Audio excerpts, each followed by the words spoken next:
Adam Bierman, breathing with Bierman. Things have got rather hot with the culture wars, the gender wars, whatever you want to call them, in Princeton. But this is it's also a national issue, a state issue. It resonates. We have something called sex education. We have gender confusion. Anyway, we have a man here named Junglien. Yeah. He put up a banner that talked about phony equity, gender confusion, reverse racism, right before the Board of Election, which is coming up this Tuesday, November 8th, 2022, where we're at. And we want to hear his side of the story. There's a thing, put it this way, I thought, okay, I'm no referent, I thought all Chinese people were smart. I'm not joking. Yeah, it was a pretty dumb move on my part. Well, we can discuss that, but in my opinion, anyone who wants to refute, they feel free to come on later. I'll talk to anybody. You've poked what I call the Chardonnay Antifa. Mm-hmm. And you've become, when you came in, you are now the face of fascism. Yeah. Where I feel like you should be in Klan robes and we're going to a Klan barbecue and you're here to scare anyone who's not you. And I just didn't see that because I dug a little deeper. When I first saw that banner, the first reaction is maybe some kind of dog whistle. Even though I understand what they're saying, the Klan and other racist groups in the past have used this and say, and they try to dress it up. No, we're talking about real issues, which they are, but deep down, the Klan, whatever, and the racist. But I don't find you to be that racist when I read about you and I saw about you. Do you want to tell your story, how this all came about? Well, I'm very concerned about what the school. Well, it all started with the hiring of Dr. Carol Kelly, and I want to emphasize here, this is not an issue about Carol Kelly. This, because of the election, it's very specific toward the 9 members of our Board of Education. We have 3 of them coming up for election, and I'm very disappointed with them in choosing this supervisor. Because what she wants to do is implement her version of equity program. And after I studied what she had implemented at Oak Park, which was where she was before. Which is on the website, which you can go to. What's your website again? nobkk.org. Which with links and everything else, go make up your own mind. But we're going to get into it. Some of it to me is pretty wacky. But anyway. Yeah. So they had a meeting back in May, asking the community, does the community think is equity in the school? And I asked them, before asking us what it is, why don't you just tell us what you think it is? Because you hired Dr. Kelly, you want to implement this program. You should have a good, concrete idea of what you want to do, right? And they said disparity was a major problem and they wanted equity. They didn't even mention that. Oh. They didn't want to talk anything. They just strictly only want to hear from what the community was going to tell them. Okay. I just find that very odd. I was trying to help them to clarify their position because even back, I think for the last 2 years, had anybody been following the news, especially California, where they're trying to implement this equity program, and a lot of things has just gone crazy. They want the AP classes and they want to get rid of it. Equal outcomes no matter what was kind of the banner. So when I was at the meeting, I'm actually giving them an opportunity to tell me what it is. Is it that, or is it something more reasonable? And I found this shocking. I'm interrupting you, but as a human, I read this. You asked, and Deb Bronfeld, a nice woman on the board, she went to get a dictionary. And then Carol Kelly punted it to the principal. Yeah. And he said, well, we just want to make certain minority groups aware that there's AP classes and we want to bring it up. Is that really happened? Yeah. They didn't tell you about what they thought it was, what metrics, what plan they had. Well, the most concrete answer I got was from Principal Chanel. And the best that he would, I shouldn't say the best, what he felt needs to be corrected was the communication toward what he called certain groups of students in advising them the advantages of taking the honor classes.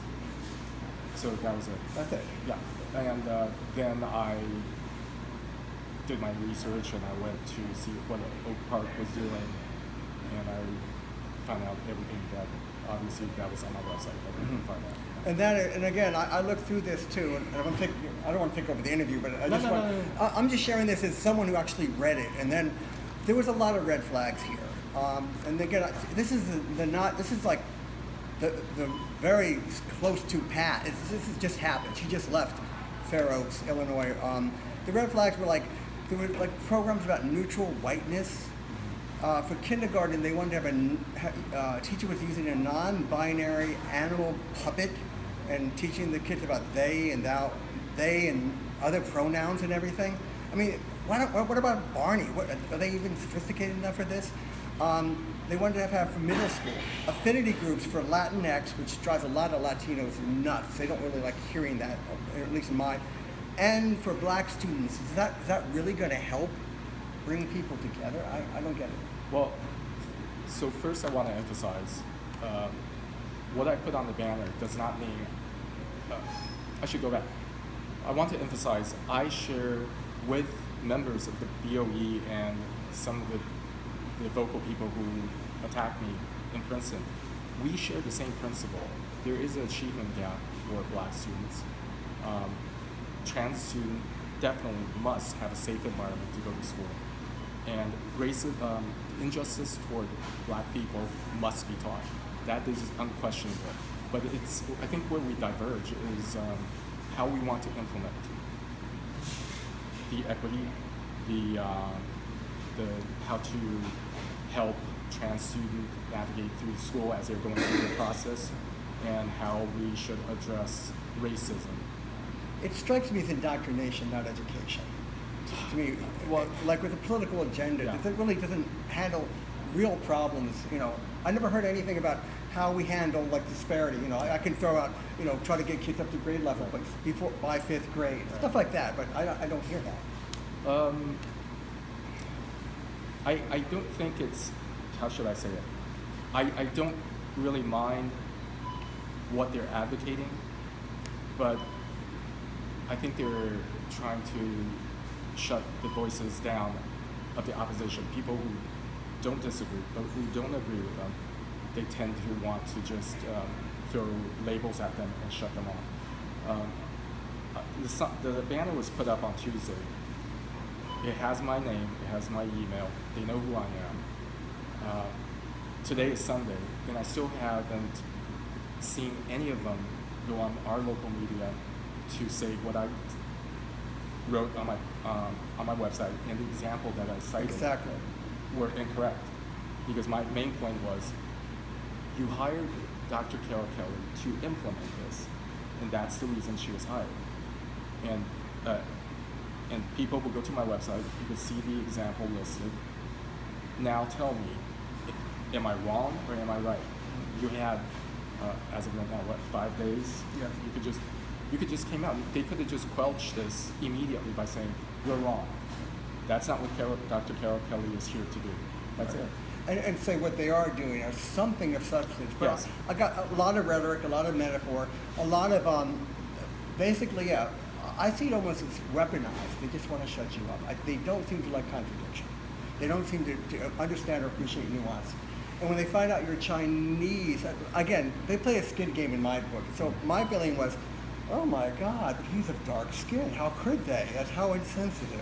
But you said, we talked earlier, you don't qualify, you're adjacent white is a new term or something? Yeah, that's a new term I heard. I started hearing it this last year or two.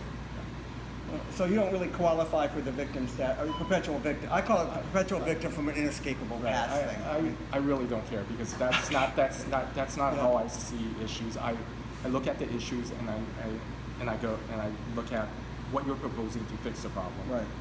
If what you're proposing will work and it's somewhat reasonable and it can work for everybody, then sure, let's do it. But if I look at what you're trying to do and it doesn't actually help and it causes division, then I'm gonna say I don't agree with it. Yeah, for the record, I'm for unvarnished history.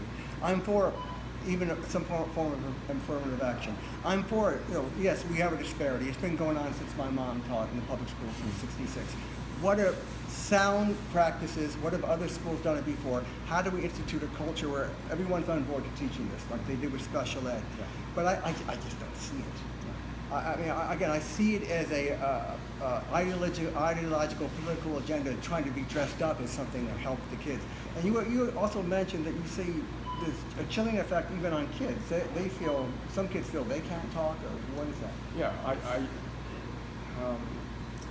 I think the lower grades kids are just basically, they just go along whatever the teacher says. But maybe from the middle grade to the high school students, they're much older now. They can read the political direction of what you're supposed to say.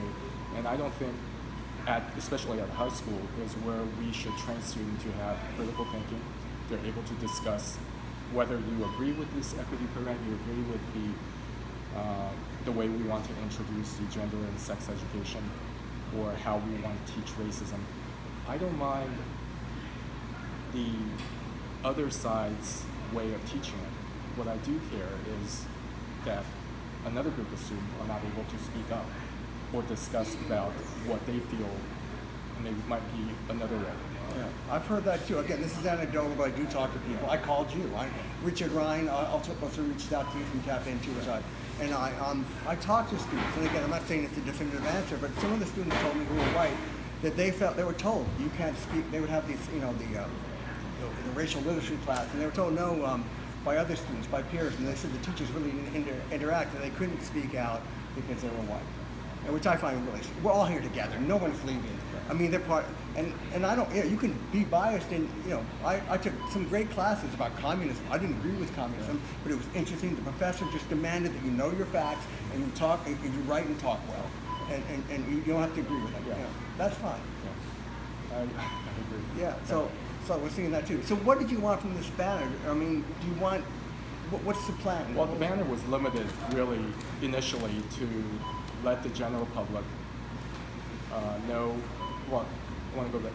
The banner really wasn't to upset the people who agree with what the Board of Education. Time out. You didn't know what you were getting into? Really? No. You really did? Wow. Well, I know it was going to upset people, but I really didn't know that where they would start calling it hate speech, where a lady would go and cut my banner in half. Yeah, I didn't. You don't know what I don't know how big it is. I think I think it's a minority, but this is an ideology, it's a religion. If you deviate, or a new, we're on board with all that. We just don't agree maybe with the delivery system. Right. But if you deviate a little bit, you become the apostate. Yeah. You're out. And it's also a way, I don't think they're used to contradiction. And then they get this simplistic thinking, you're evil. Right. And that's why I just can't, it just makes no sense. And we lose talented people. Maybe you could be of help, but be a part of this, a part of helping change things. But now you're put on the Titanic. I don't think they chase me away. I'm still gonna. I still want to see changes at the Board of Education. No, they might not. But you could they could enlist your expertise. Let's say you wanted to, because I'm sure you have expertise and time, but that's not going to happen. Yeah, well, with the current 9 members, I don't think that would ever happen. You're always going to be the person at the public comment, making a comment. They're going to thank you, and they're going to do what they want. So that's why I want people, I think, that would make changes to get into the BOE, not only this year, but also next year. I gotcha. And let me say, again, I'm speaking for myself, I think everyone in the BOE has their special powers, and don't get me wrong, and they did a great job. I think during COVID, that was like flying the plane while you're fixing the engine, learning how to fly the plane. But I ran for school board myself. I've seen the duplicity. I've seen the political games that go on. I know some chicanery. Deb Bronfeld, who's running again, she actually, the knives are out for her. This might air after the election, because she had the audacity to, after Crystal Knapp from Planet Princeton had to do an Oprah request to find out what some of the board members were doing. Yeah. And then Deb Bronfeld went through all the Oprah requests and saw that they were holding information about the budget. That there were some members of the board who actually did want to buy Westminster Choir College and keeping that from the public. And they also used the board lawyer to go after one member who they didn't really agree with. Not that he was doing anything, he was speaking to the private citizen. Right. So don't tell me there's not politics and hypocrisy happening here. In my opinion, that's my little editorial. Yeah, differences among the 9 board members is fine, but it's the transparency, it's the honesty. That's what we need. Yeah, non-member arguing out their differences is fine with me. Now, you told Richard Ryan that just some background. Can you just a little background from that article? Who are you? What are you? Besides, you don't have clan roads. Yeah. You don't go to clan barbecues. No. You don't hang out with incels. No. I'm just asking. Yeah. We don't know. Hey, this, people believe anything when they're very zealous. But who are you? Well, I moved to Princeton about 6 years ago, and I really don't know what else I can add. I work for myself. Well, I want to maybe say that I'm sure some people, they jump again. Yeah, right. They jump to this conclusion that you have the clan barbecue. Yeah. No, like you voted for Bernie Sanders. You switched. Well, no, I switched to I was always an independent. Actually, I registered as a Green for a little while when they were listed on the ballot in New York State. Then I went back to being independent. During the 2016 election, I was very excited about Bernie running. So in order to make sure he would be the Democratic candidate, I switched my registration to a Democrat to vote for Bernie. But obviously we know what happened with the shenanigans. Yeah. And Politics Bernie too. didn't. DNC. Right. Hardly someone I think that's going to have a cross on his front lawn. Yeah. Or Mussolini, a poster of Mussolini. But anyway, and then you're immigrant. Well, your parents were immigrants, and you decided to become a United States citizen. Yeah. Why? Well, actually, pretty late in life. Yeah. Why? Actually, as I got older, you become more politically aware, and you learn more about the history of the United States. I just find the United States was a very special place. I find the citizen basically being protected with just 2 pieces of paper. It is just amazing that the culture of respect for the Constitution and all the laws that derives from it is just... And that could be changing, though. And again, if I can broaden this, unfortunately, in my opinion, a lot of reasons I'm a Democrat. Me personally, I'll say we or me, myself. Also lose the House for various reasons is because of this insanity at the school board level. I talked to 4 people in the political ecosystem in Trenton, 2 black men and 2 Latino women, and I showed them the Fair Oak, the link to your website. Right. And let me get my notes. It was somewhat interesting. The 2 black guys, well, they said, we appreciate that these people are bringing up what's happened, but kind of what you're saying, they go, it's crazy what they're saying. One Latino woman said to me, white people have too much time on their hands in Princeton, don't they? And then the other Latino, and again, they're not a monolith, like Chinese aren't either. Right. She said, I can't vote for a Democrat because they're pro-choice. I mean, this is what we're getting, and this stuff does filter down. Yeah. Inflation is really biting at them, and they think, and unfortunately, maybe the Democratic messaging, they're hearing this stuff. That we want drag queens reading to 3rd graders. Yeah. We want to indoctrinate your kids like this. Because our country is limited to 2 parties, I'm not endorsing the Democrats, but I think the Democrats really lost a chance to really push real agendas to help everybody, especially Black Americans. Had they got their infrastructure bill, the green, assisting the development of the green technology industries, and a lot of other things, instead of focusing on these type of issues where it makes most of Americans so annoyed with them that they're not going to be voted in, and harder to push through agendas that would just really help. And it muddles the message. At least the Republicans. We have QAnon people, election deniers who are going to get office. We have a slow-moving coup, I'm afraid. And this doesn't help. And I want to just say, and again, I editorialize, we shouldn't be enemies. We agree with basically everything you say, but this BS that you're throwing at is going to hurt. I don't know if it's going to change their minds.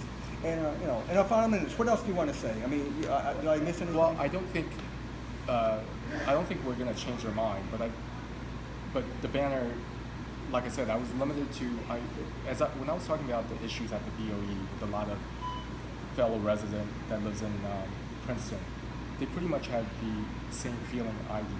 I think there's a very strong, large segment of the population with this sentiment that something has to change. Maybe a lot of them don't know exactly what was going on, because I think even with all the candidate forum, they were still kind of beating around the bush. Yeah, it's hard to really have a lot of nuance and detail with its forms too. So I had that banner up, and I can direct them to see what I was talking about. Also, I think it will let them know that, here's a person who's willing to put up a banner with his name on it. He's not hiding behind something. So if he could do this, all you have to do is secretly go to the ballot box and just cast a vote and make the change. That's all. I couldn't say it better. And again, if anyone else has a different view on this and wants to talk to me, I'm here. I want both sides. Thank you very much for coming. Thank you for inviting me. And thank you for to me, you're a patriot. Thank you. How did it go? Do you think you